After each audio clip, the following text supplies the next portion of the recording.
I know this is like a long firing up process for you, and you got to be tired of answering the same old questions about. I'm curious now. So, like, what are you thinking about for the rest of the year? Well, I'm definitely going to release my album, which is exciting. That's exciting. Super exciting. I just have to have a moment to even believe that that's happening. Yeah. Yeah. And you've made this record with Busby. Yes. Who now he's getting all this cred for. I love that freaking Lady A record too. So good. And the that's Maren one Morris that killed- record. Yeah. And Katy Perry. But what about Carly?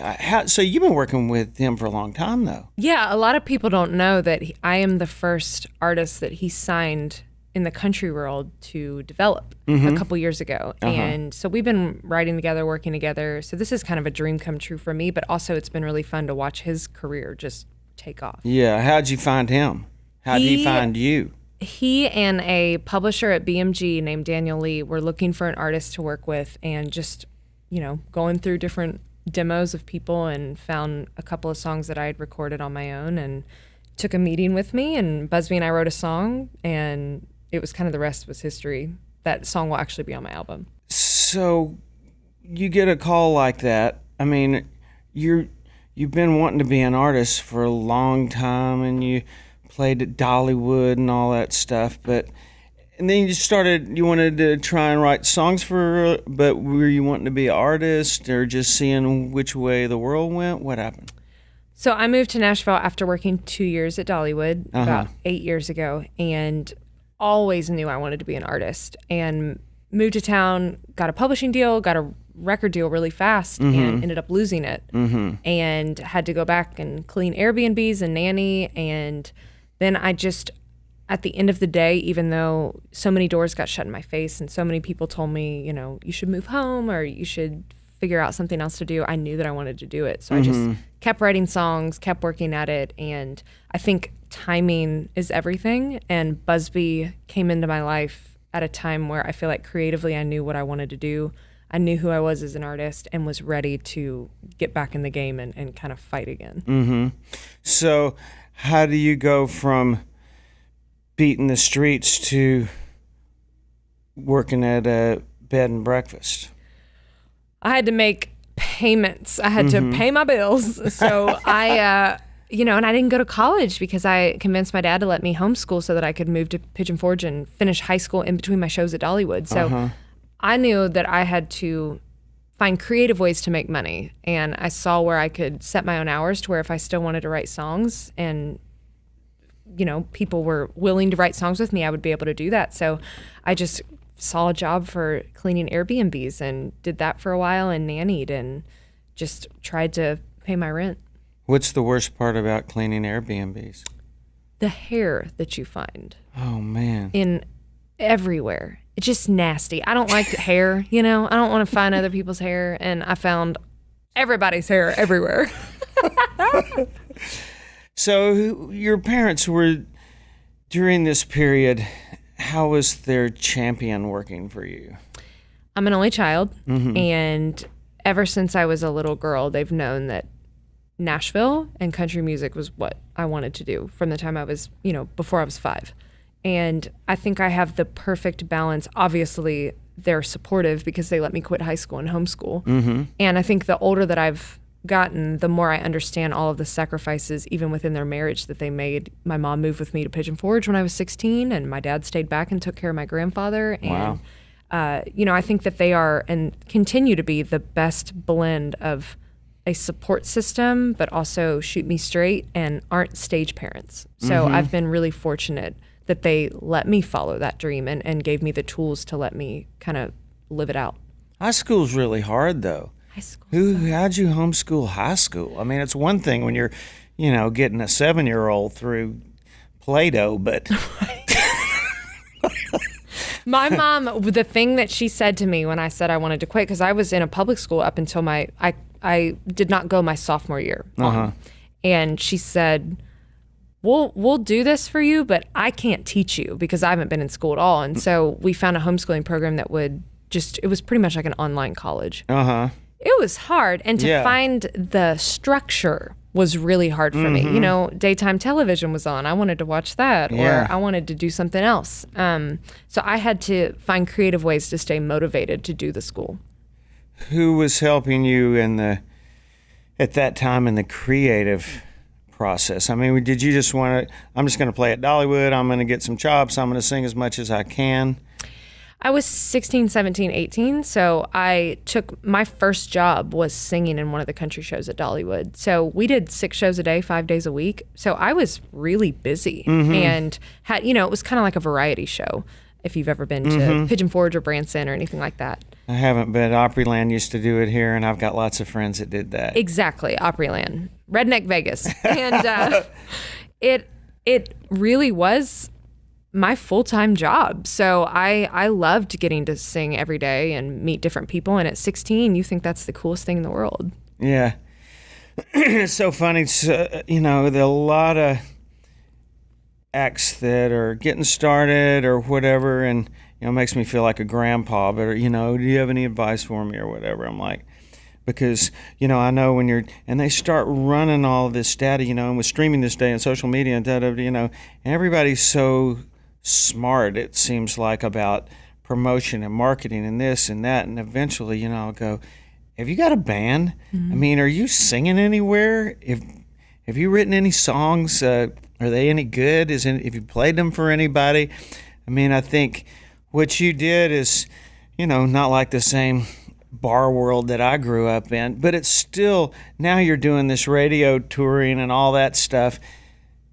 I've done this a million times, let's get up there and sing. That's what you do. It does amaze me. I grew up, even before being at Dollywood, I fronted a bluegrass band for about 4 years. And it's amazing to me how many people I've met in the span that I've been in Nashville who have moved here to do this and maybe get a record deal before they've ever played a full band show. And that just seems crazy. So again, going back to being thankful that I lost the record deal, it allowed me to take even extra amounts of time of touring in a van and overnight drives and understanding what it means to run a business and put together your show and advance your shows and talk to the venue and all these different things that now, as I have people that I'm able and fortunate enough to delegate these jobs to, I know what's going on. It either sends you home or it really puts some wind in your sails. I had a few moments. I looked at apartments one time in my hometown to move home. I did look. And what would you have done? I don't know. I think about that sometimes, and I'm like, because we don't like hair. No, I don't want to go back and clean up people's hair. I've picked up enough hair from my life. Vacuum cleaners really don't get it all, do they? No, you have to touch it. Gotta get a Kleenex or something. Yes, it's awful. Just look the other way. You have no idea. Oh, I'm getting so many visuals of what I saw. Yeah. Well, now you get to the point, you've got some music, and you cut, like, how many songs when you're trying to decide what single you're going to put out for your first single, when it's like we finally got to this point? Well, it's interesting. My story, a little different, I think, in the last couple of years, is having these people like Sirius XM, they heard my song before I had a record deal. And I just was friends. I made friends with people at CMT, at XM, Spotify, the Opry, and they all kind of came on as supporters before I had anybody really in the industry looking at me. And I knew, because of how long I'd been in town and how many people knew me, I was going to have to go make this for myself. So I played Every Little Thing and a couple other songs, and they wanted to make it what they call a highway find. And so I released Every Little Thing independently, and independently was selling 6,000 units a week just off of XM. And it was amazing. It was, to answer your question about the single, the data was already there. The sales were already happening. When I signed the record deal with Big Machine, they were like, well, we have to go with this song because of what it's doing. So I was able to kind of build that at that foundation to where a song that I don't think would have ever been my first single, because I'm a female. It has very little production. It's slow. It's a ballad. And it's heartbreak. And I think it was really cool for me to kind of stand there and go, hey, all of these things that you say, stereotypically are not going to break a female or an artist. all the datas, the polls say Dun, dun, this, dun. this one's not going to work. Yeah. So Yeah. it's just been a kind of a cool story of going, you never know what the people are going to want. Yeah, it's true. And I think the more you get out there and the more you play songs, it becomes, especially, have you got a tour coming up? Or Yes, I'm going to be very, very busy. Well, it hasn't been announced yet. So who is it? He's awesome. Just Yeah. kidding. Okay. But it's gonna be a busy fall for me as I release the album. I'm gonna be playing more shows. It's nice to I spent the majority of this year doing the radio tour and just now getting into putting together my live show and for people to hear other than every little thing, the rest of the music. But those songs will start surfacing. Yeah. As you do that, you'll go, woo, they like that one. Exactly. I'm excited about that. Now you get to do your test marketing. Yep. It's fun. So, your parents now, they're really excited. They're excited. They're getting to say, I told you so. In a lot of ways, I think that Because you're not going to do that. I can tell you're too sweet. Oh, But they are. They're excited for sure. They're like, aren't you glad you didn't? We always knew that you were going to do it. Aren't you glad you listened to us? I'm like, oh, of course. I owe it all to y'all. But, it's a really exciting time for my family. They know how Sure. bad I've wanted this. And it's fun to be able to share it with the two people. They are my best friends. And we did this together. How far out in front do you look as far as your goals? Far. I do. Like I said earlier, my identity and where I see myself is country music. That's what I love. That's where I want to live and die. And I look at people like Dolly and Reba and Trisha, and they are such strong women, businesswomen, artists, and still remain humble and sweet and kind and remember where they came from. Mm-hmm. And I would love for Opry member to be in my future. I would love ACM, CMA Female Vocalist of the Year. And, 10 years, 20 years, 30 years, 40 years down the road, when people think of the females that left an impact on country, I hope that one day they think of me. Do you ever, and forgive me, because this is a negative thought, which I don't have many, but these are things that, it's always fun for me to look at people and think back when I was at that place. And think about, of course, I made a pretty good living for 10 years just writing songs for other people. And when Ronnie and I met, which was, one of those total fluke things, and we never looked more than 10 minutes down the road because neither one of us thought we were both grown men, we were almost 40 when we met, and ran for 20 years. I know, it was just stupid. Wow, I didn't know that. Yeah. So it's like when our manager said, what are your, we got a 3-year plan put together. I went, 3 years? We ain't doing this in 3 years. We'll be lucky if we make it through Brand New Man, Wow. But I know, so it was so strange. We quit at 60 and everybody's like, what are you quitting for? Like, we're old. You're like, we want to do, we got some other stuff we want to do with our lives, know? And here we are playing in Vegas again. Yeah. But I guess I always thought about, so when it does, what if it doesn't go to Entertainer of the Year? Then am I happy playing clubs, playing country music? I think you will if you want to be. I think you'll definitely be able to. Certainly, I'm sure you've probably already played the Opry and could keep doing that, that kind of thing, and be is that. Are you prepared for something that's not the stratosphere?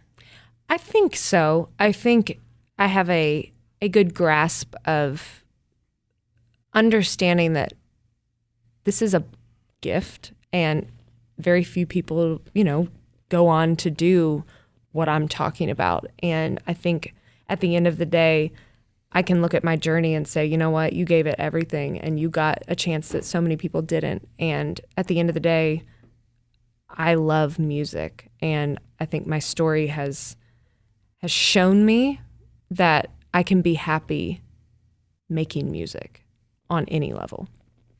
Well, that's cool. And it's kind of a awful question to bring up, but I think my dad used to have an expression: "There ain't no plan B." You know, but I was never geared that way. I always had a strong.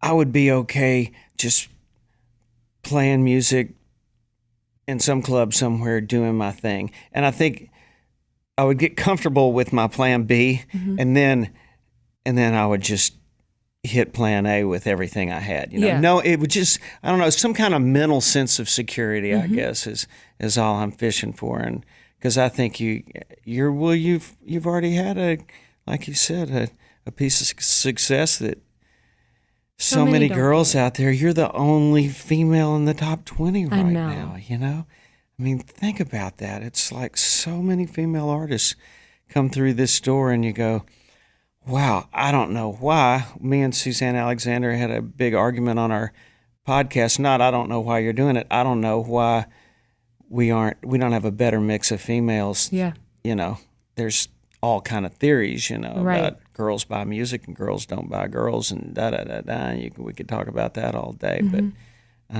But I think it's really special that you have such a special song and you're having this success right now. And gosh, enjoy it. And I can't wait till the next time you come in here and we can talk about this tour that's so elusive with some dude that you can't mention because, you know, the Donald Trump's out there just waiting to get his hands on this piece of information. And you're probably giving me fake news right now. Anyway, yeah, or he's going to tweet it and you just, you know, he might tweet it and spell it wrong. Well, I'm really excited for you. Thank you so much. In all sincerity. Thank you. And I see a great year ahead of you. Woo, cross your fingers. Yep, keep up the good work. Thank you. All right.